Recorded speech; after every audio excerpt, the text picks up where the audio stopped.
விஜய் அண்ணா வந்து அவர் சொன்ன மாதிரியே ஃபர்ஸ்ட் கையெழுத்து 200 யூனிட் கட்டணம் இல்லா மின்சாரத்துக்கு தான் போட்டிருக்காரு. இதுல என்ன ஒரு மாற்றம்னு பாத்தீங்கன்னா, அவர் தேர்தல் வாக்குறுதியில சொன்னது எல்லா குடும்பத்துக்கும் பாத்தீங்கன்னா 200 யூனிட் வரைக்கும் ஃப்ரீ தான் சொல்லியிருந்தாரு. ஆனா இப்போ வந்து அதை சேஞ்ச் பண்ணி 500 யூனிட் வரைக்கும் யூஸ் பண்றவங்களுக்கு தான் வந்து அந்த 200 யூனிட் ஃப்ரீன்னு சொல்லியிருக்காரு. அண்ட் இந்த ஸ்கீம் பாத்தீங்கன்னா மோஸ்ட் ஆஃப் த பீப்புளுக்கு வந்து யூஸ்ஃபுல்லா இருக்காது. ஏன்னு பாத்தீங்கன்னா எல்லார் வீட்லயும் மினிமம் வந்து ஒரு ஏசியாச்சும் இருக்கும். அண்ட் இப்ப பாத்தீங்கன்னா மிடில் கிளாஸ் ஃபேமிலி மட்டும் இல்லாம அதுக்கு கீழ இருக்கிற ஃபேமிலி வீட்லயும் பாத்தீங்கன்னா ஏசி கம்பல்சரி இருக்கு. ஏன்னா இப்போ இங்க இருக்கிற வெயில் தாக்கம் வந்து அதிகமா இருக்கனால அண்ட் ஹோம் அப்ளைன்ஸும் பாத்தீங்கன்னா அதிகமா இருக்கு.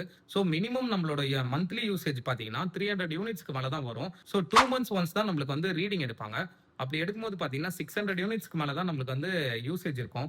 ஸோ அப்படி பாத்தீங்கன்னா இந்த 500 யூனிட்ஸ்க்குள்ள நம்ம யூஸ் பண்றது வந்து சாத்தியம் இல்லாதது.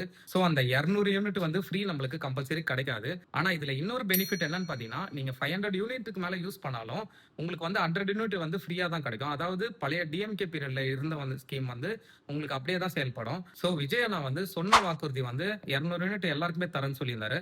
ஆனா இப்ப 500 யூனிட் யூஸ் பண்றவங்களுக்கு தான் தரேன்னு சொல்லியிருக்காரு. ஸோ இதை பத்தி உங்களோட ஒப்பீனியன் என்னன்றதை கமெண்ட்ல சொல்லுங்க. அண்ட் உங்க டிவிகே ஃப்ரெண்ட்ஸ்க்கு இந்த வீடியோவை ஷேர் பண்ணி எதனால இந்த சேஞ்சஸ்ன்றது கேளுங்க. ஸோ அவங்க என்ன பதில் சொல்றாங்கன்றது பார்க்கலாம்.